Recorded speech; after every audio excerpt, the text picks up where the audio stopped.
चलो खाना खाओगे, खाना खाओगे? चलो चलो चलो चलो मंजिल चलो तुम्हारी।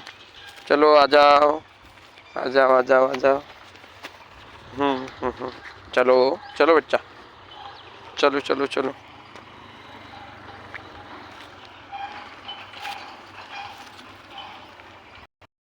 मुझने बच्चे इसकी झोपड़ी बना दिए हैं ताकि यहाँ पर आसानी से रह सकें।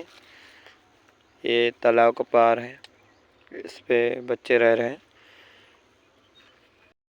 भोजन दे रहा हूँ मैं। भोजन के लिए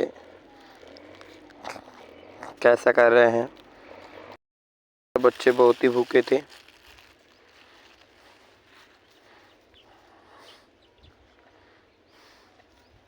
खा लो खाना, खा ली खा ली। देखिए हमारा गुरु यहीं पे बैठा हुआ है। बाकी झोपड़ी ठीक है, आगे हम प्रोसेस करेंगे कि झोपड़ी ठीक हो जाए और